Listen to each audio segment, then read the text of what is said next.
Hello students, good morning. Students, आज हम शुरुआत करेंगे एक बहुत ही इंपॉर्टेंट टॉपिक कैलकुलस का, जिसका नाम है आपका लिमिट्स। लिमिट्स कैलकुलस के लिए बहुत इंपॉर्टेंट टॉपिक है, क्योंकि इसके पढ़े बिना आप कॉन्टिन्यूटी, डिफरेंशियबिलिटी और भी कई सारे टॉपिक हैं जो नहीं समझ पाए। तो आज हम शुरुआत करने जा रहे हैं कैलकुलस के एक बहुत इंपॉर्टेंट टॉपिक की। तो चलिए हम डिफाइन करते हैं सबसे पहले लिमिट होती क्या है। अगर हम थ्योरेटिकल वे में बात करें, जो कि 12th लेवल तक मोस्टली पढ़ाई नहीं जाती, लेकिन अगर हम बात करें तो थ्योरेटिकल डेफिनेशन जो आपके लिमिट्स की होती है वो क्या होती है? ए number L is said to be limit of fx। fx क्या चीज है? आपका कोई फंक्शन है, क्या बताया? एक नंबर L आपका क्या कहलाएगा? लिमिट ऑफ fx कहलाएगा इफ फॉर एनी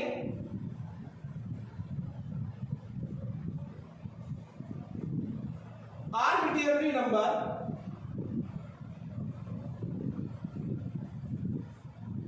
या if for any epsilon greater than 0 there exists a corresponding, या इतना लिख सकते हैं, there exists a number delta greater than 0 such that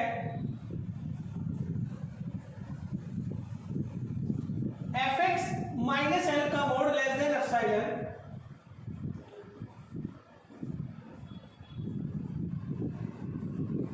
और लेस देन डेल्टा। ये प्योर थ्योरेटिकल डेफिनेशन है, कोची डेफिनेशन इसको हम बोलते हैं। क्या कहा? एक नंबर L आपका क्या कहलाएगा? लिमिट ऑफ fx कहलाएगा अगर कोई arbitrary positive number epsilon greater than 0 ऐसा मिले कि उसके कॉरस्पॉन्डिंग एक नंबर डेल्टा ग्रेटर देन 0 मिलता हो, और जो इस कंडीशन को क्या करता हो? फॉलो करता हो। f of x minus L का mode less than epsilon for any x minus A का मोड लाइक कर रहा हो 0 और डेल्टा के बीच में। अगर बात करें इन सिंबल्स में हम इसको बोलते हैं limit x tending to a f of x equals to L, और L होना चाहिए आपका फाइनाइट।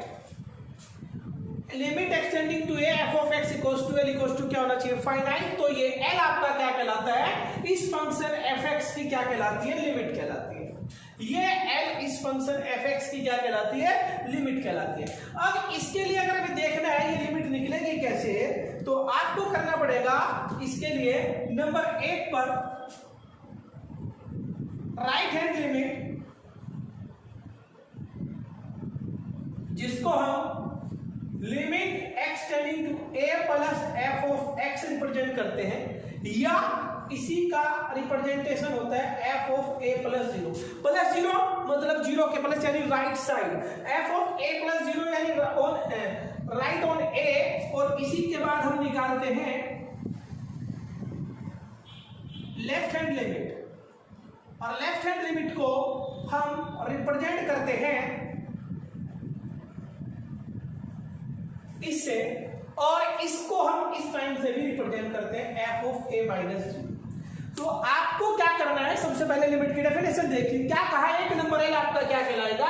लिमिट कहलाएगा fx का अगर कोई arbitrary positive number epsilon greater than 0 ऐसा मिले कि उसके कॉरस्पॉन्डिंग हमें एक नंबर डेल्टा भी मिलता हो जो ग्रेटर देन 0 हो, और इस कंडीशन को फॉलो करता हो f of x minus L का मोड लेस देन एप्सिलॉन, जबकि x माइनस A का मोड राइज कर रहा हो 0 और डेल्टा के बीच में। अगर सिंबॉलिकली इसकी बात करें तो सिंबॉलिकली इसको हम बोलते हैं limit extending to f of x equals to L, और L आपका क्या होना चाहिए? फाइनाइट होना चाहिए, और ये फाइनाइट आपका होगा तो ये L आपका क्या कहलाएगा? लिमिट ऑफ fx आपका कहलाएगा।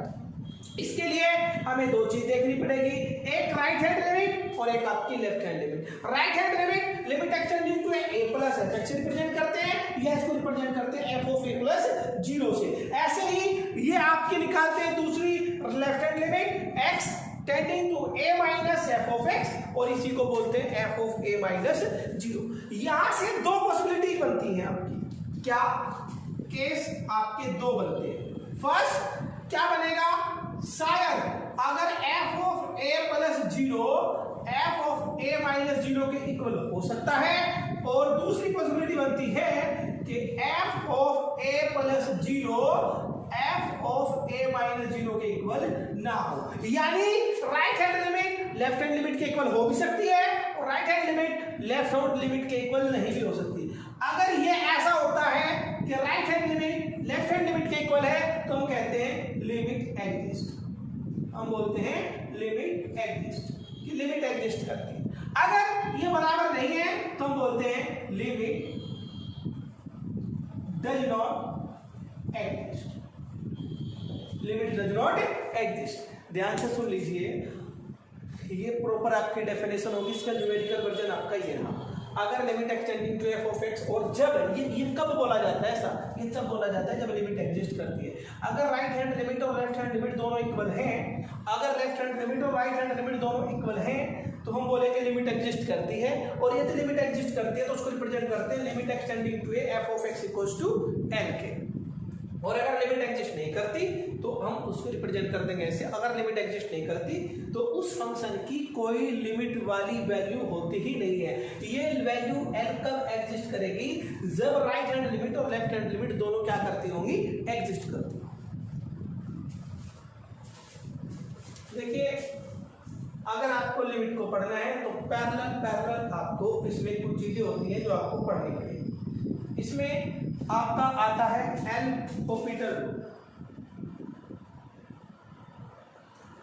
एल हॉपिटल, इसको पढ़ने से लिमिट आपकी बहुत इजी हो जाएगी। ये क्या होता है, ये आपका पढ़ने के लिए आपको देखना पड़ेगा इनडिटरमिनेट फॉर्म।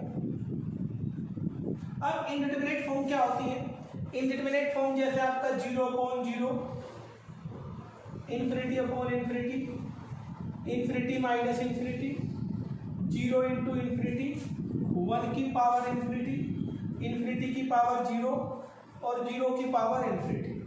ये जो फॉर्म है ये फॉर्म कहलाती है इनडिटरमिनेट फॉर्म।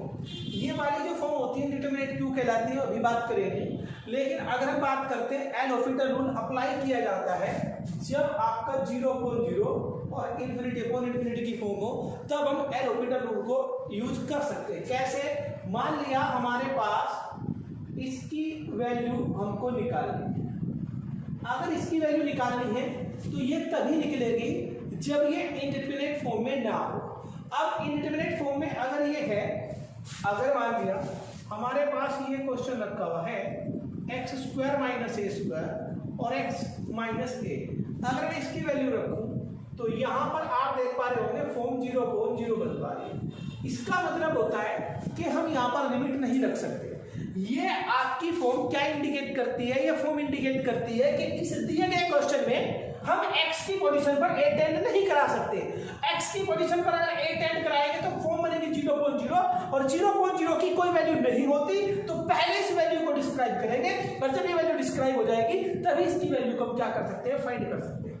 तो इसके लिए हमें क्या करना पड़ता है, एल हॉपिटल रूल क्या करता है, ये करता है इसे दो पार्ट में डिवाइड कर देता है, limit extending to a f dash x और limit extending to a g dash x। यानी कुल मिला के बात करें, ऊपर का ऊपर डिफरेंशिएशन और नीचे का नीचे डिफरेंशिएशन किया जाता है, ऊपर का ऊपर डिफरेंशिएशन और नीचे का नीचे डिफरेंशिएशन किया जाता है।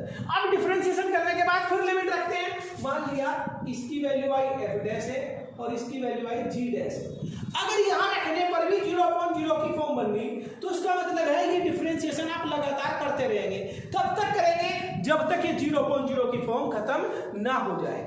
क्या करना है, ऊपर का ऊपर डिफरेंशिएशन और नीचे का नीचे डिफरेंशिएशन करते चले जाएंगे। कब तक करेंगे, जब तक 0/0 की फॉर्म ना हट जाए, और जैसे ही 0/0 की फॉर्म खत्म होगी उसकी वैल्यू एग्जिस्ट कर जाएगी। जैसे आप समझिए बात, मान लिया अगर हम एल हॉपिटल रूल अप्लाई करते हैं तो ऊपर का डिफरेंशिएशन कीजिए x² का 2x, a² का 2, नीचे का डिफरेंशिएशन कीजिए x का 1, तो इसकी वैल्यू बनी x tending to a 2x और इसमें मैं लिमिट रखूं तो कितनी आ गई 2a। एक बार डिफरेंशिएशन करने से ही हमें इसकी लिमिटिंग वैल्यू प्राप्त होगी, तो हमें दोबारा डिफरेंशिएशन करने की जरूरत नहीं है। बार मान लीजिए कि यहाँ भी आपकी 0.0 की फॉर्म होती तो नेक्स्ट स्टेप में एक बार और डिफरेंशिएशन कर देते, तो वहां भी अगर 0.0 की फॉर्म होती एक बार फिर डिफरेंशिएशन कर देते। तो ये आपका प्रोसेस कब तक चलता रहता, जब तक कि 0.0 की फॉर्म खत्म ना हो जाए। अब एल हॉस्पिटल रूल कब लगाना है आपको पता लग गया होगा, जब आपकी फॉर्म 0.0 इनफिनिटी की फॉर्म बनती है तब एल हॉस्पिटल रूल अप्लाई करेंगे। एल हॉस्पिटल रूल कब लगेगा, जब 0.0 इनफिनिटी की फॉर्म बनेगी, यानी अगर कहीं पर लिखा हुआ limit extending to f of x upon g of x, हमने x की पोजीशन पे a रखा यहां भी और यहां भी, और मान लिया वो 0.0 की फॉर्म बनी, तो हमें क्या करना है, ऊपर का ऊपर और नीचे का नीचे डिफरेंशिएशन करना है। कब तक करना है, जब तक 0.0 की फॉर्म खत्म ना हो जाए। और जैसे ही 0.0 की फॉर्म खत्म होगी वैल्यू को सब्स्टिट्यूट करेंगे, और सब्स्टिट्यूट करने के बाद आप सिंपलीफाई कर लेंगे। सिंपलीफाई करने पर जो भी आएगी वो इसकी लिमिटिंग वैल्यू आएगी। अंडरस्टैंड? ये आपको क्वेश्चन को बहुत इजी बना देगा। जब आप क्वेश्चन करेंगे तो हम दिखाएंगे आपको। और मेन क्वेश्चन हमारा यहाँ बनता है, आप जब स्टूडेंट्स, आप बहुत सारे स्टूडेंट्स इन वीडियोस को देखोगे तो आपके मन में क्वेश्चन होगा, ये शायद आप पहले से आपके मन में क्वेश्चन होगा, इसको इंडिटरमिनेट फॉर्म क्यों बोलते हैं? 0.0 की फॉर्म इंडिटरमिनेट क्यों होती है? इनफिनिटी की फॉर्म इंडिटरमिनेट क्यों होती है? -इनफिनिटी की फॉर्म इंडिटरमिनेट क्यों कहलाती है? आप सोच रहे हैं कि आपको ये पता है, अगर नहीं पता है तो आप एक बार थोड़ा सा देखने की कोशिश करेंगे। हम बात करते हैं 0.0 की फॉर्म की, कोई भी ले लेते हैं। अगर हम 0.0 की फॉर्म की वैल्यू की बात करूं तो इसकी वैल्यू कितनी होनी चाहिए? अगर मैं बेसिकली रूल हमारे अप्लाई करूं तो मैंने अभी तक ये पढ़ा था, अगर मैं बात करूं a अपॉन a, इसकी वैल्यू कितनी होती है 1। अगर मैं ऊपर 0 रखूं और नीचे a रखूं तो 0 अपॉन a की वैल्यू कितनी होती है 0, या ऊपर a रखूं और नीचे 0 रखूं तो ये कितना होता है इनफिनिटी। अगर हम यहां पर देखें, अगर मैं ये मान लूं सेम टू सेम पहले वाला केस कि ऊपर और नीचे की वैल्यू सेम हो तो उसकी वैल्यू 1 होती है। अगर मैं इसको इस कैटेगरी का मान लूं कि ऊपर और नीचे की वैल्यू सेम है तो इसकी वैल्यू कितनी होनी चाहिए थी 1 होनी चाहिए, क्योंकि ऊपर भी 0 है और नीचे भी 0। लेकिन अगर मैं ये मान लूं ऊपर 0 है और नीचे कोई वैल्यू है, हमें a अपॉन a की फॉर्म देख रहे हैं, अगर ऊपर वाले को इस केस में लेते चलूं तो इसकी वैल्यू होनी चाहिए थी 0। अगर मैं तीसरा केस लेकर चलूं कि ऊपर a है और नीचे 0 है तो इसकी वैल्यू होनी चाहिए थी इनफिनिटी। तो क्या मतलब है इसका कि 0 अपॉन 0 को हम डिफाइन नहीं कर पा रहे हैं कि ये कौन सी कैटेगरी का क्वेश्चन बनेगा, कि भाई ये 0 अपॉन 0 दो सेम नंबर है, या ऊपर को 0 नीचे को कोई नंबर मान के चले, या ऊपर को कोई नंबर और नीचे को हम 0 मान के चले। तो इसकी वैल्यू अगर हम यही 3 केस बना दें तो 3 वैल्यू आ गई एक ही क्वेश्चन, जो कि पॉसिबल नहीं है। यानी हम डिटरमाइन नहीं कर पा रहे कि इसकी वैल्यू ये होगी या ये होगी। तो जब हम वैल्यू को ये नहीं बता पा रहे कि एग्जैक्टली इसकी वैल्यू क्या होगी, तो इसलिए इस वैल्यू को हम बोलते हैं इंडिटरमिनेट फॉर्म। ऐसे ही इसको भी हम बोलेंगे इंडिटरमिनेट फॉर्म। तो जितने भी ये केस हैं ये सारे के सारे कहाँ चले जाते हैं, जिनकी एक्चुअल वैल्यू को बता नहीं पाएंगे वो चले जाएंगे इंडिटरमिनेट फॉर्म में। तो आप लोग ध्यान रखना, जब हम लिमिट की जरूरत कब पड़ती है, अगर आपको पता हो लिमिट की जरूरत ही तब पड़ती है जब इंडिटरमिनेट फॉर्म होती है। इंडिटरमिनेट फॉर्म होगी तो हम क्या काम करेंगे, उसको सॉल्व करने के लिए फर्दर केस लगाएंगे, और वो केस भी आपके सॉल्व करने के काम में आएंगे। बहुत सारी वैल्यूज ऐसी होती है, बहुत सारे रिजल्ट ऐसे होते हैं जिनको हमें डायरेक्ट यूज करना होता है। अब आप लोगों को पता होगा 12th में आप पढ़ के आए हैं, बहुत सारे केस आप कैसे थे जिसको आपने याद कर लिया होगा। अगर नहीं याद तो मैं थोड़ी बहुत वैल्यू आपको लिखवा देता हूँ भाई, ताकि आपको याद रहे और जब हम क्वेश्चन करेंगे तो उनका यूज भी करेंगे। देखिए, जैसे मैं थोड़े से केस लिखवाता हूँ आपका, मैं डिफरेंट टाइप के केस जो आपको याद है वो तो आपको पता ही है। अगर कहीं पर ये मिल जाता है आपको limit x tending to a x की पावर एन माइनस ए की पावर एन और अपॉन एक्स माइनस ए, तो इसकी वैल्यू होगी ए की पावर। जब हम एग्जाम में बैठते हैं तो एग्जाम में हम बहुत बार सुनते हैं कि शॉर्ट ट्रिक होती है। शॉर्ट ट्रिक कुछ नहीं होती, आप ये ध्यान रखिए। शॉर्ट ट्रिक आपकी क्या होती है, जो आप ऑब्जर्वेशन करते हैं, जो आप क्वेश्चन करते हैं, जो मेथड यूज करते हैं, आप देखते हैं कि एक मेथड अलग अलग क्वेश्चन पे भी लगातार अप्लाई हो रहा है। अगर वही मेथड लगातार क्वेश्चन पे अप्लाई हो रहा है तो हम उसको एक ट्रिक बना लेते हैं, उसको हम शॉर्ट ट्रिक बोल देते हैं। लेकिन शॉर्ट ट्रिक कुछ नहीं होती भाई आपकी। आप लोग नंबर 2 देखिए, लिमिट एक्स टेंडिंग टू 0 ए की पावर एक्स माइनस 1 और अपॉन एक्स, ये होगा लोग ए बेसिक। आपका तीसरा, अगर बात करें limit x tending to 0 log 1 plus x upon x, इसकी वैल्यू होगी 1 और ये 4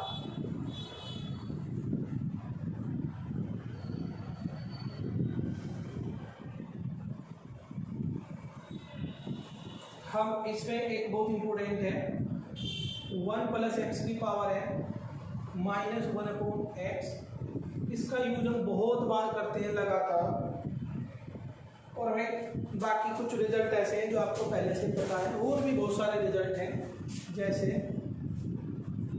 limit x tending to infinity 1 plus n x की पावर 1 अपॉन एक्स, ई की पावर एन होता है, या 1 प्लस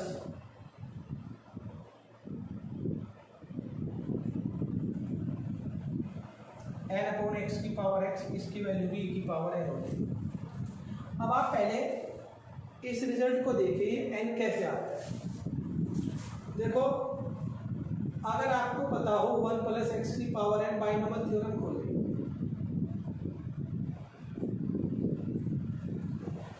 और आप देखिए since x is very small, यहां से पता लगता है x टेंडिंग टू 0 का मतलब x 0 की तरफ टेंड हो रहा है, तो उसका मतलब x बहुत छोटी वैल्यू है। और अगर x बहुत छोटी वैल्यू है तो x स्क्वायर तो उससे भी छोटा हो जाएगा, तो इसको हम लिख लेते हैं 1 प्लस एन एक्स, बाकी वैल्यू को हम नेगलेक्ट कर देते हैं। अगर मैं इसकी पोजीशन पर 1 प्लस एन एक्स लिखूंगा और माइनस 1 अपॉन एक्स, तो 1 से 1 कट जाएगा, तो इसकी वैल्यू कितनी बचेगी, n। तो ये कोई जादू नहीं है, बेसिक से ही आपके सारे रिजल्ट निकलते हैं। 1 प्लस एक्स की power n minus 1 upon x equal to किसके इक्वल होता है, n। ये आप नोट कर लेना है। कुछ रिजल्ट्स आपके और बहुत सारे हैं, उनमें से लिमिट के लिए जिनको हम अलजेब्रा ऑफ द लिमिट्स बोलते हैं, अलजेब्रिक प्रॉपर्टी।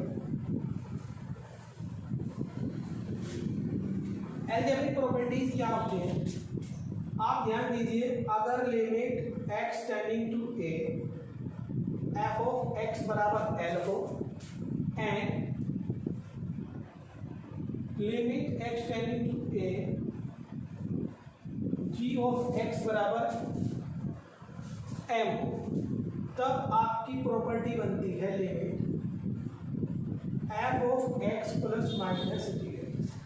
देखो, पहले नंबर में तो आप ध्यान से दीजिए, वैल्यू तो आप अपने आप रख लेंगे। अगर बीच में प्लस हो या माइनस हो तो लिमिट आपकी ब्रेक हो जाती है। प्लस हो तो बीच में प्लस हो जाएगा, और माइनस है तो बीच में माइनस, यानी प्लस और माइनस के रेस्पेक्ट में लिमिट आपकी ब्रेक हो जाती है। Number 2, limit x tending to इतना, यानी अगर सी आपका कोई कांस्टेंट है तो ये कांस्टेंट बाहर आ जाएगा, और limit x tending to A F of x. Number 3, अगर बीच में आपका मल्टीप्लाई का साइन हो तो हम इसको बोलेंगे एफ ऑफ एक्स और जी ऑफ एक्स। 4, अगर आपका डिवाइड का साइन हो तो लिमिट डिवाइड में भी अलग अलग ब्रेक हो जाती है। एफ एक्स अलग हो जाएगा और gx आपका अलग हो जाएगा, यानी प्लस माइनस कांस्टेंट से मल्टीप्लाई या मल्टीप्लाई या डिवीजन, सभी के रेस्पेक्ट में लिमिट आपकी अलग अलग आपकी ब्रेक हो जाती है। आपने ये पता होगा लिमिट के क्वेश्चन सोल्व करना शुरू कर देते हैं, मेथड का नाम हम कभी नहीं दे देते। देखिए स्टूडेंट्स, हम बात करने जा रहे हैं कुछ standard method to find limit of the function, यानी limit of the function find करने के कुछ स्टैंडर्ड मेथड। जब हम 12th में थे तो हम सारे मेथड यूज करते हैं लगभग, लेकिन पता नहीं होता हमने कौन कौन से मेथड यूज किए। तो आपका पहला मेथड है आपका फैक्टराइजेशन, यानी फैक्टर करके किसी क्वेश्चन को सोल्व करेंगे। दूसरा है आपका rationalisation by application of the standard limits, expansion of function, substitution, और by using of the logarithm का यूज करके किसी फंक्शन की लिमिट फाइंड करना।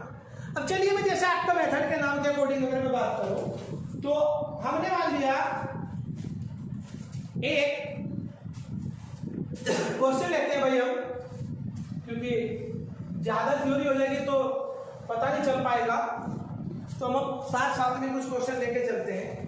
जैसे मान लिया हमारा एक क्वेश्चन आया, limit x tending to 1 x cube minus x square log x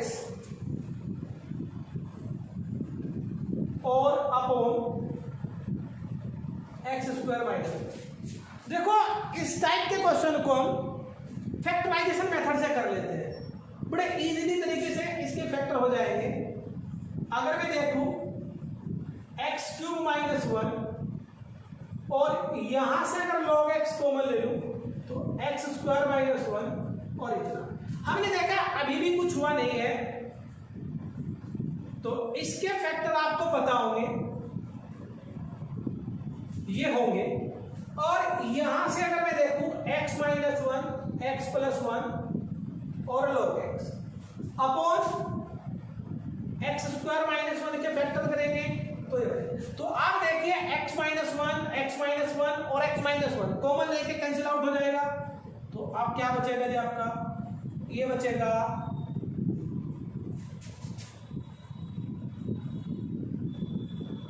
और अपॉन लिमिट रख दीजिए 1 प्लस 1 प्लस 1 प्लस 1। log 1 की वैल्यू कितनी होती है 0, तो आंसर आ गया आपका 3/2। तो इसमें मैंने क्या किया, फैक्टराइजेशन मेथड यूज किया। पहले नंबर पे आप ये देखिए कि हमें ये क्वेश्चन करना क्यों पड़ा इतना सारा, हम तो डायरेक्ट लिमिट रख देते हैं। देखते हैं रख के डायरेक्ट लिमिट। अगर मैं डायरेक्ट लिमिट रखूं तो देखो ये बनेगा 1 log 1 की वैल्यू 0 log 1 की वैल्यू 0 और 1 माइनस, तो ये बन गया 0.0। जो हम लिमिट में क्वेश्चन को सोल्व करते हैं उसमें से मैं ये तो कहता नहीं कोई क्वेश्चन आ नहीं सकता, लेकिन 99.99% आपका इंडिटरमिनेट फॉर्म होता है। डायरेक्ट लिमिट रखवाने के लिए क्वेश्चन कौन देगा, तो आपका जब हम देखते हैं तो 0.0 के फॉर्म बन गए। और जब 0.0 की फॉर्म बन गया तो क्वेश्चन बोलता है कि इसमें मैं x को 1 टेंड नहीं करा सकते, और जब x को 1 टेंड नहीं करा सकते तो उसको हमें करना पड़ेगा सिंप्लीफाई, और सिंप्लीफाई करके हमको बढ़ना पड़ेगा आगे। सिंप्लीफाई करने के लिए आपको पता है हम मेथड्स यूज करेंगे जो भी आप लोग करना चाहें। ये आपका सिंप्लीफिकेशन आपका हो गया। सब कौन सा हो गया भाई, ये फैक्टराइजेशन। मैं एक क्वेश्चन और बताता हूं आपसे भाई, जैसे आप लोग ध्यान से देखिएगा अब कुछ क्वेश्चन। अभी मान लिया एक क्वेश्चन आया कि इसकी वैल्यू बताइए कितनी हो।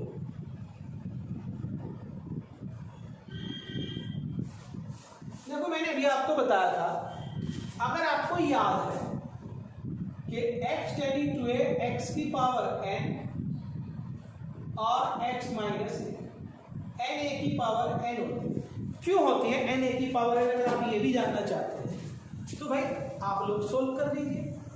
अगर मैं इसको देखूं पहले नंबर पर आप डिस्क्राइब कीजिए a की पावर 3 माइनस a की पावर 3 0, तो बन गए 0.0 के फॉर्म। तो यहां आप लिखेंगे by N orbital rule L Hôpital rule क्या करता है, ये ऊपर का ऊपर डिफरेंशिएशन करता है और नीचे का नीचे करता है, तो 3a² आ गया। हमें अगर ये डायरेक्ट याद नहीं है, होना भी नहीं चाहिए, मैं तो याद किया नहीं आज तक कभी भी, तो एम एल हॉपिटल रूल लगा लेंगे और एल हॉपिटल से इसका आंसर एक लाइन में आपका आ जाएगा। एक होता है आपका रेशनलाइजेशन, जैसे अभी फैक्टराइजेशन किया था ऐसे ही आपका होता है रेशनलाइजेशन। मैं सिंपल क्वेश्चन आपकी बात करके चल रही हूँ अभी पहले आपका, ताकि आप लोगों को लिमिट के क्वेश्चन पता लगे। अगर मान लिया क्वेश्चन कहीं पर ये आता है limit x tending to 0 x upon 1 plus x minus 1। अगर हम देखें तो पहले नंबर पे यहां देख लीजिए 0.0 की फॉर्म बन गई। अब 0.0 की फॉर्म बनने का मतलब है इसके अंदर हम लिमिट नहीं रख सकते। जहां पर रूट वाली वैल्यूज आ जाए इस टाइप से, तो वहां आपको रेशनलाइजेशन करना पड़ेगा। रेशनलाइजेशन का मतलब होता है इसके ऑपोजिट साइन से मल्टीप्लाई कर दी, ऊपर भी और नीचे भी। तो ये कितना बनेगा,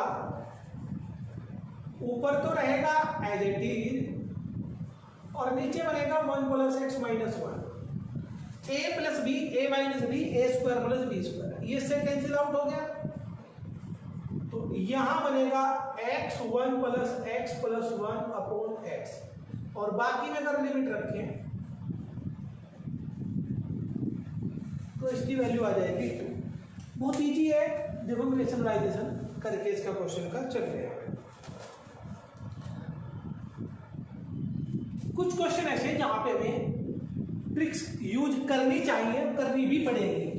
ट्रिक्स हमेशा हर क्वेश्चन में नहीं लगती, बहुत सारे क्वेश्चन ऐसे होते हैं जिसमें आपको बेसिक नॉलेज होनी जरूरी है, उसके बिना क्वेश्चन नहीं होगा। लेकिन बहुत सारे क्वेश्चन ऐसे होते हैं जिनमें आप ट्रिक इस्तेमाल कर सकते हैं, थोड़ा सा टाइम आपका बच जाता है। जैसे मैं एक क्वेश्चन आपको देता हूं, x टेंडिंग टू 0, ये है 1 प्लस x की पावर हाफ 1 माइनस x की पावर हाफ और अपॉन x। अगर हम इसमें देखें तो आधा मिनट प्लस कम से कम लग जाएगी अगर हम क्वेश्चन को डिस्क्राइब करके करेंगे। नहीं करना, आपको मैंने बताया था if x is very small then 1 plus x की power n equals to 1 plus nx होता है। तो इस रिजल्ट का यूज कर रहे हैं, फिजिक्स में बहुत सारे रिजल्ट यूज करते हैं इसी टाइप से। तो भाई हम इसे लिखते हैं 1 प्लस 1/2x, ऐसे ही इसे लिखेंगे 1 माइनस 1/2x और अपॉन x। 1 से 1 कैंसिल हो जाएगा, माइनस माइनस प्लस, ऊपर कितना बचा x और नीचे कितना बचा x, वैल्यू कितनी आ गई 1। हम ना भी बोर्ड पर लिखे ना भी कॉपी पे लिखे तब भी आंसर बता सकते हैं। ठीक है, मैं बता 1 प्लस 1/2x और 1 माइनस 1/2x, 1/2x और 1/2 कितना हो जाएगा x, x कैंसिल हो गया, वैल्यू कितनी बचेगी इसकी 1। तो हमने इसमें कौन सा रिजल्ट यूज किया, ये वाला। अगर लिमिट के पॉइंट ऑफ व्यू से बताऊं तो हम बोल रहे हैं, हम इसे लिखते हैं ऐसे। ये रिजल्ट हमने से इस टाइप से यूज किया। ये क्वेश्चन तब थे जब आपकी लिमिट 0 थी। अगर क्वेश्चन में लिमिट आपकी इन्फिनिटी हो, जैसे मैं कुछ क्वेश्चन लिखता हूं, आपको जादू सा लगेगा, आपको करने की जरूरत ही नहीं है बिल्कुल भी। क्वेश्चन आपके बिना पेन चलाए आप कर सकते हैं। जैसे मैं कुछ क्वेश्चन लिखता हूं, limit x tending to infinity x square x plus 1 3x square plus 2x। Question number 2 लिखता हूं, limit x tending to infinity upon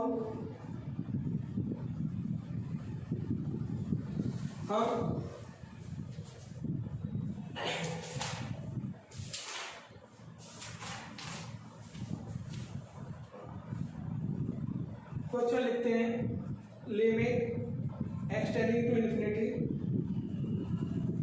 9x square 3x plus 7 upon 5x square plus के 2x plus 1 limit extending to infinity 2x square plus x minus 5 4x cube plus के 5x plus 1। एक question और लिख लेते हैं भाई, कोई भी आपका इसमें, जैसे limit x tending to infinity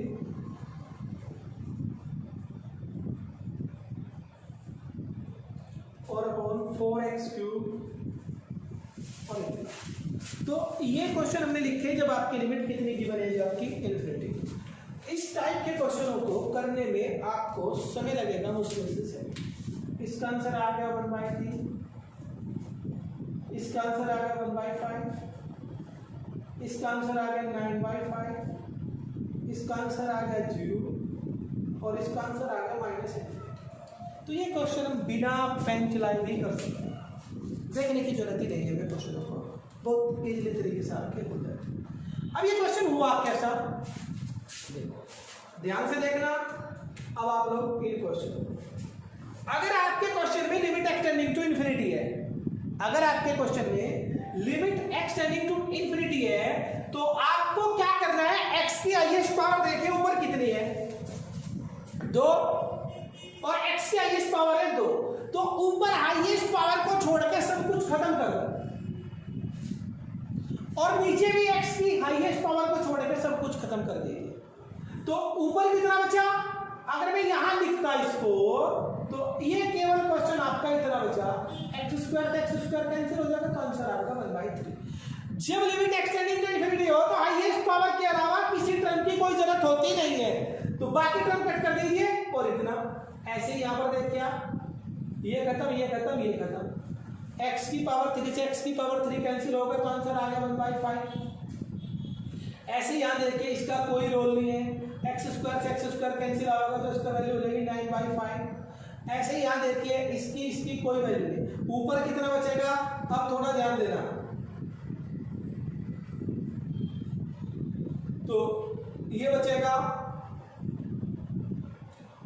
2/x। और किसी नंबर को आपको पता होगा, अगर किसी भी नंबर को इन्फिनिटी से भाग देते हैं तो होता है 0, किसी भी नंबर को इन्फिनिटी से भाग देते हैं 0, किसी भी नंबर को 0 से भाग देते हैं इन्फिनिटी, तो आप इसकी वैल्यू कितनी आ जाएगी 0। आप यहाँ देखिए, अगर मैं यहाँ देखूँ तो ये आपकी टर्म कोई वैल्यू नहीं रखती। अगर मैं यहाँ देखूंगा, ध्यान से देखना, एक लाइन और कम लिखूंगा, x की पावर 4 को x की पावर 3 से डिवाइड करेंगे x और अपॉन x की पोजीशन पर -∞ रखेंगे तो इसकी वैल्यू आ जाएगी -∞। तो जब आपकी लिमिट इन्फिनिटी होती है तो आपको कुछ करने की जरूरत होती नहीं है। जब आपका एल्जेब्रिक फंक्शन हो यानी रेशनल फंक्शन आपके दे रखे हो f(x/gx) के फॉर्म के, तो आपको क्या करना है, x की हाईएस्ट पावर को देखना और बाकी सबको खत्म कर दीजिए। x की जो हाईएस्ट पावर है ऊपर और नीचे वो देख लीजिए बस लास्ट में, उनको इस टाइप से सिंप्लीफाई कीजिए आंसर। जैसे इसका आंसर 1/3, 1/5, 9/5, आप जो भी वैल्यू आएगी बहुत ईजी से आपकी निकल जाएगी।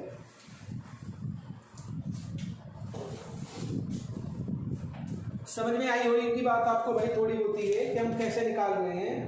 आपके क्वेश्चनों के मेथड जो आपके हैं वो आपको ध्यान से देखने की जरूरत है भाई। अच्छा चलते हैं अब आपके और क्वेश्चन पे भाई। जैसे आपका एक रिजल्ट है बहुत इंपॉर्टेंट, ये हम यूज भी बहुत करते हैं, आपने भी किया होगा, limit x tending to 0 sin x/x = 1। अब ये कितने ही तरीके से हम प्रूफ कर सकते हैं। अगर मैं यहां देखूं y एलोपिटर रूल, क्यों, अगर मैं यहां देखता हूं फॉर्म sin 0.0.0 की फॉर्म हो रही है और जब 0.0 की फॉर्म होती है तो एलोपिटर रूल यूज करते हैं और ये क्या करता है, ऊपर का ऊपर डिफरेंशिएशन करता है और नीचे का नीचे, तो cos 0 और cos 0 की वैल्यू कितनी आया, तो कहां से ये आया है आपका एलोपिटर। या अगर आप ऐसे नहीं करना चाहते तो आपका होगा एक्सपेंशन मेथड। एक्सपेंशन मेथड क्या होता है, इसको एक्सपेंड कर दीजिए फैक्टोरियल और अपॉन एक्स। एक्स अगर मैं कॉमन लेकर कट करूंगा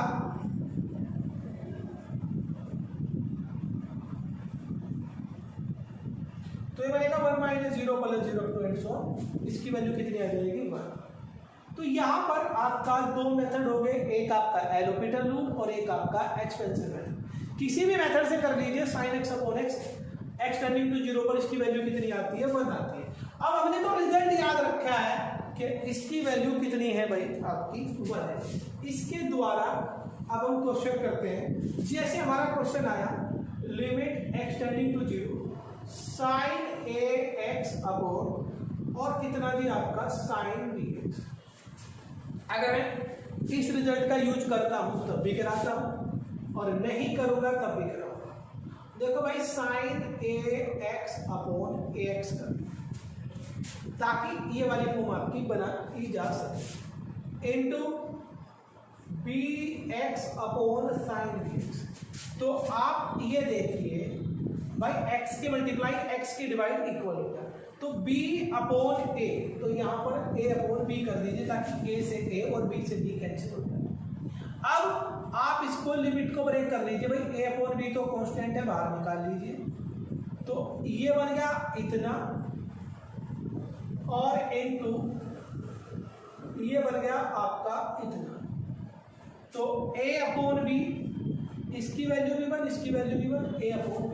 ये तो आपका ट्रेडिशनल तरीका था जो आप 12th में यूज करते थे, इसी टाइप से आपने यूज किया, लेकिन अभी जरूरत नहीं थी। अगर मैं यहाँ देखूं ये तरीका अगर मैं यूज ना करता और मेरे पास एल हॉस्पिटल रूल है, तो एल हॉस्पिटल रूल से इतना कम करने की जरूरत ही नहीं पड़ती। आप लोग देख लीजिए, अगर मैं यहाँ पर देखूं तो ये फॉर्म कौन सी बन रही है 0.0 की बन रही है। अगर 0.0 की फॉर्म बन रही है तो हम एल हॉस्पिटल रूल अप्लाई करेंगे।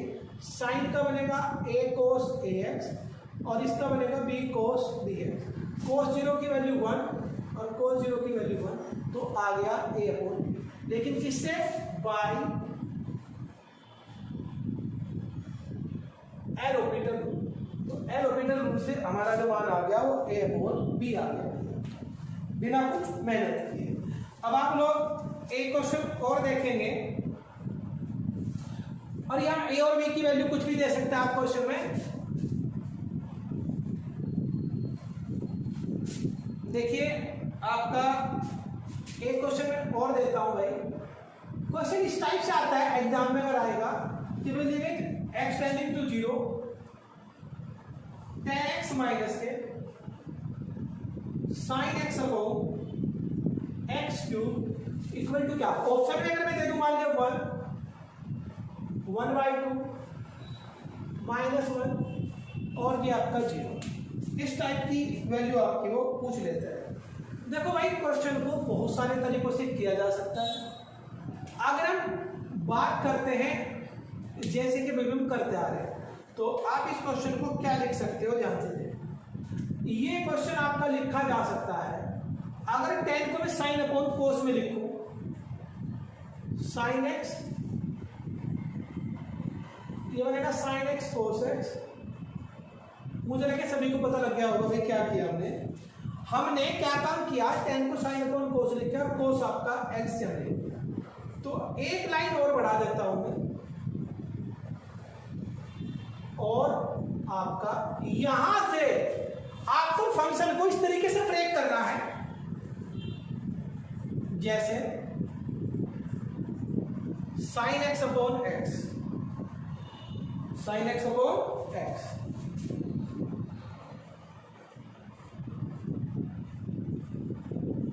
और ये इतना। आपको पता है इसकी वैल्यू तो 1 हो जाएगी, तो ये तो खत्म हो जाएगा और इसे लिखेंगे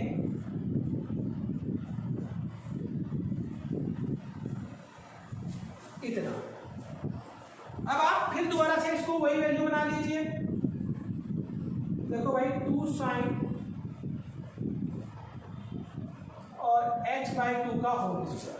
तो आप चेक कीजिए क्या एक्स्ट्रा आ गया, एक्स स्क्वायर तो ठीक है, 4 आपका यहां, तो देखो ये 2 बचेगा, इतने की वैल्यू 1 और 4, 2/4 का मतलब 1/2। सिंपली हमने क्या काम कर लिया, ब्रेक कर लिया क्वेश्चन को, सिंपली ब्रेक कर लिया क्वेश्चन को आपका sin x अपॉन एक्स की form. sin x upon x की फॉर्म एक्ट एक्सटेंडिंग टू 0 पर कितनी होती है 1, और उसकी वैल्यू हमने यहाँ पर रख दी।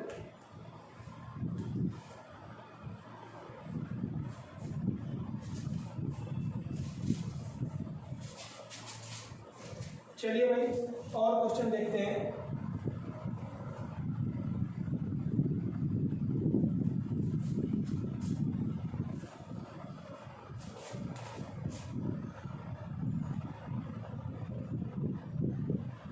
अगर मान लिया मैं आपको क्वेश्चन देता हूं x टेंडिंग टू π/4, तो देखो अगर मैं 12th वाले तरीके पर जाऊं तो हम सब्स्टिट्यूशन मेथड से करते थे। पहले लिमिट 0 बनाते थे, x माइनस के π/4 को y रखेंगे और y रख के तब सिंप्लीफाई, हमें जरूरत है हम डायरेक्ट कर सकते हैं 0.0 की कॉमन sin π/4 1/√2 1/√2 1/√2 से 1/√2 गया 0 और π/4 में से π/4 गया 0। डायरेक्ट एल ऑर्बिटल रूल लगाइए, कुछ भी करने की जरूरत नहीं है, एल ऑर्बिटल रूल लगाइए, एक लाइन में आंसर आएगा। साइन का होगा cos x, cos का होगा sin x और अपॉन तो बनेगा 1/√2 1/√2 2/√2 यानी कि √2 आंसर आ गया। तो हमें ज़्यादा कुछ भी मेहनत करने की जरूरत नहीं है भाई, सिर्फ और सिर्फ क्या करना है, एल हॉस्पिटल रूल आपको लगाना है और एल हॉस्पिटल रूल लगाते ही आपका आंसर आ जाएगा।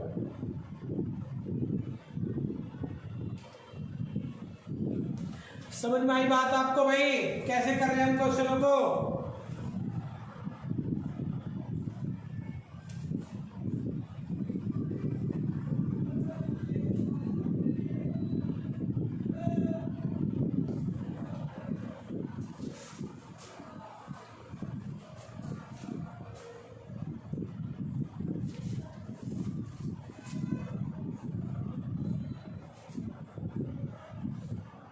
देखिए एक क्वेश्चन है आपका, limit x tending to 0 1 minus cos nx और 1 प्लस 1 माइनस cos nx, और इसकी वैल्यू पूछी, तो इसकी वैल्यू पूछने पर आंसर दिया m upon n।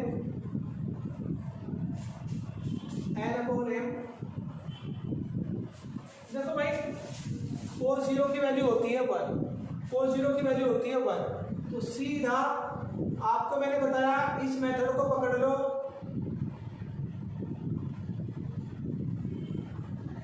Hospital rule बहुत कमाल का है, आपके क्वेश्चनों को 0 बना देता है।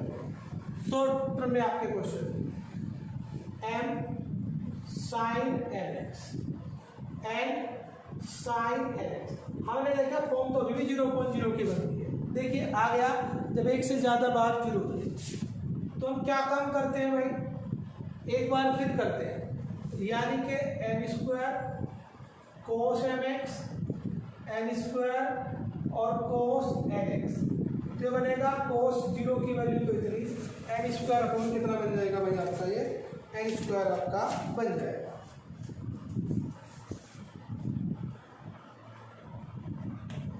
ये आपके सिंपल से हमने क्वेश्चन लिए भाई अभी तक। जब आपको क्वेश्चन करने हैं तो कैसे आप लोगों से क्वेश्चन करो, आप कुछ क्वेश्चन ट्राई करेंगे अपने आप, मैं लिख दे रहा हूँ कुछ क्वेश्चन भाई, और अगर किसी क्वेश्चन में प्रॉब्लम आएगी तो आप मुझे सेंड करेंगे, फीडबैक में डाल देंगे या कमेंट कर देंगे। आपका क्वेश्चन है पहला, x टेंडिंग टू 9 x की पावर 3/2 माइनस 27,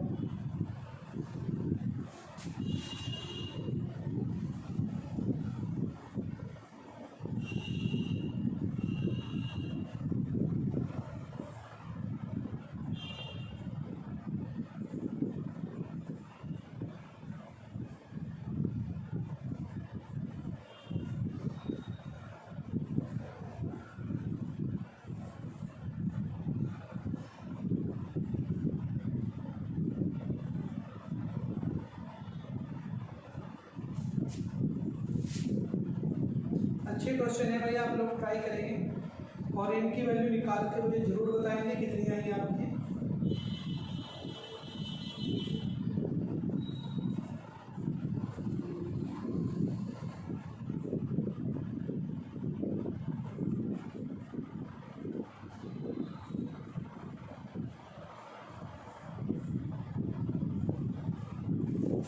लास्ट क्वेश्चन है हमारा इसी टॉपिक से आधारित, अल्फा टेंडिंग टू बीटा,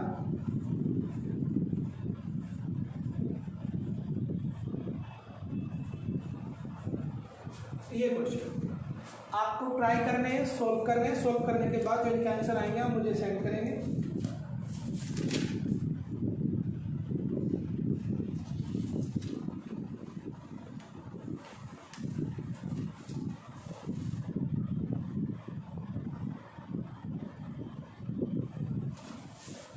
चलिए अब हम एक दो क्वेश्चन आपका कोई सब्स्टिट्यूशन वाला देखते हैं, या थोड़े कुछ क्वेश्चन ऐसे हैं जिन लोग जिनका यूज करते हैं, सब्स्टिट्यूशन का यूज करते हैं।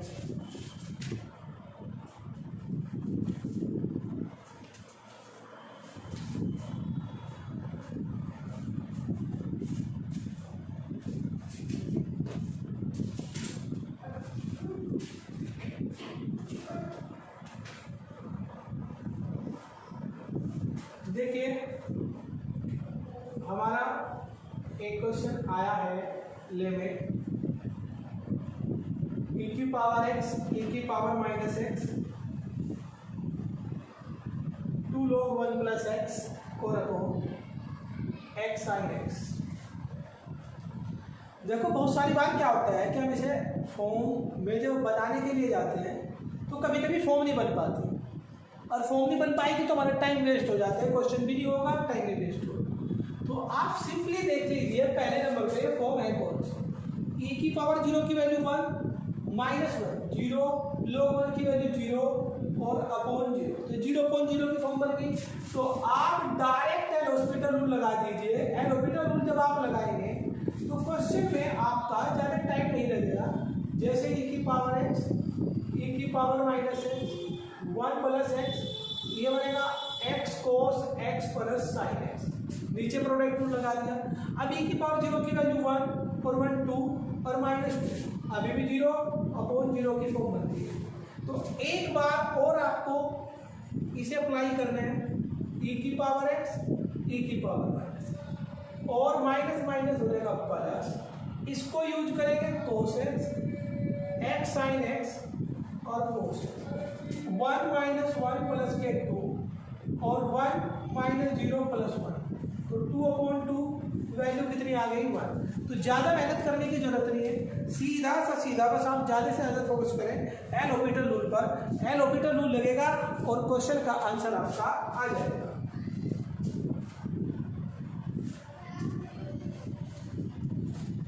एक क्वेश्चन और देखते हैं भाई हम आपका, जैसे कि मान लिया ये क्वेश्चन दिया है limit x tending to 0 sin x upon sin inverse x और अपॉन x स्क्वायर, इसकी वैल्यू आपसे फाइंड करनी। हम sin इनवर्स x को देख के थोड़ा सा ज़्यादा कंफ्यूज हो जाएंगे, लेकिन आपको डरने की जरूरत नहीं है। हम इसे ऐसे लिख सकते हैं, और ध्यान रखना जो वैल्यू इसकी होती है वही वैल्यू इसकी होती है। अगर आपको डाउट हो तो हमने आपको रूल बता दिया आप निकालने, अगर इसकी वैल्यू निकाल के देखनी है तो अपने साइन इनवर्स 0 की वैल्यू 0.0 की फॉर्म बननी है, तो वही एल हॉस्पिटल रूल आप लगाएंगे, इसकी वैल्यू बनेगी 1 माइनस एक्स स्क्वायर अपॉन 1, तो 1 आ गई। ज़्यादा मेहनत करने की जरूरत नहीं है भाई, सेम आपका जो रूल हमने इसके लिए लगाया था वही रूल हमने यहाँ पर इसके लिए लगाया।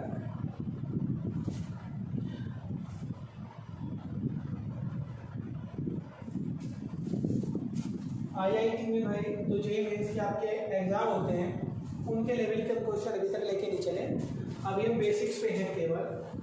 अब आपका थोड़ा सा एक क्वेश्चन इस टाइप का लेते हैं, आपका ये दे रखा if limit x tending to 0 1 plus a cos x minus के b sin x और upon x cube equal to कितना हो 1। तो क्वेश्चन कह रहा then the value of a and b are. Option आपके क्वेश्चन में देगा कुछ ना कुछ, तो ऑप्शन दे दिए भाई ए बराबर -3/2 या ऐसा लिख देता हूँ -3/2 -5/2 1 और 2 और डी आपका आंसर। इस टाइप के अगर क्वेश्चन आपके एग्जाम में आते हैं तो आपको थोड़ी सी दिक्कत होगी भाई, तो उससे बचने के लिए हम इस क्वेश्चन को देखते हैं। आए हुए भी आपके एग्जाम में कल नेक्स्ट आपका जो लेक्चर होगा उसमें मैं आपको जे मेंस में आए हुए क्वेश्चन इस टाइप के जरूर कराऊंगा भाई। अब हमने ले लिया लिमिट x टेंडिंग टू 0 और मैंने आपको पहले ही बताया था सारे क्वेश्चन आपके ऐसे नहीं होंगे कि आप देखते ही आंसर बता दें, सोल्व करने ही पड़ते हैं कुछ क्वेश्चन। अगर मैं याद देखूं तो ये फॉर्म 0.0 की इस वन को छोड़ दीजिए फिलहाल, भूल गए भाई। इसकी वैल्यू 1 कब होगी जब इसकी फॉर्म 0.0 ना बने, लेकिन यहाँ तो फॉर्म 0.0 बन गई, तो आप एल ऑर्बिटल रूल आपका यूज करिए। ये क्या करेगा x 1 का 0 a sin x और b cos x और अपॉन 3x। अब चेक कीजिए 0 यानी इसकी वैल्यू कितनी आ गई 1 plus a minus b upon 0 आ गई। क्या ये 0.0 की फॉर्म बन रही? नहीं बन रही। और जब 0.0 की फॉर्म नहीं बन रही तो हम इसको रख देंगे 1 के और 1 के इक्वल रख देंगे 1 प्लस a माइनस b बराबर बनेगा 0, तो a minus b equal to बन जाएगा माइनस। a और b में कितनी इक्वेशन बन गई? a। अगर a और b की वैल्यू निकालनी तो इक्वेशन कितनी होनी चाहिए 2। आगे जब इसकी वैल्यू हमने 0 रखी भाई 1 रखी तो 0.0 की वैल्यू हमने 0 रखी तो 0.0 की फॉर्म बनेगी। तो इसका एक बार और कर लीजिए x माइनस के कोस प्रोडक्ट टू लगाई पहले, फिर 1 का 0 minus a sin x b sin x और अपॉन 6 0 0 0 तो ये फॉर्म बनेगी 0.0 और 0.0 की जब भी फॉर्म बनेगी तो आपको उसको एक बार और करना है। तो देखो ये बनेगा प्लस हो जाएगा sin x 1 2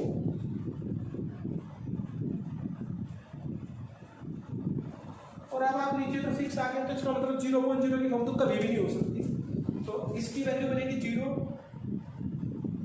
a यानी माइनस के 3a plus b upon 6 equals to 1, तो यहाँ से आएगा minus 3a plus b equals to 6। अब आपकी दो इक्वेशन बन गई है, तो यहाँ लिखेंगे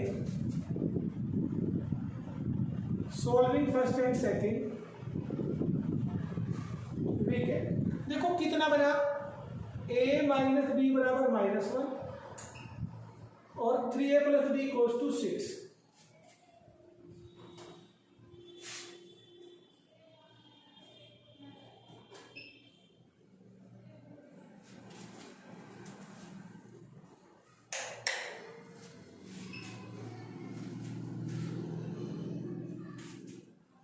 तो देखो भाई ये प्लस, तो ये आंसर माइनस के 5/2 केवल इसमें, तो इसका मतलब इसका आंसर डी हो जाएगा।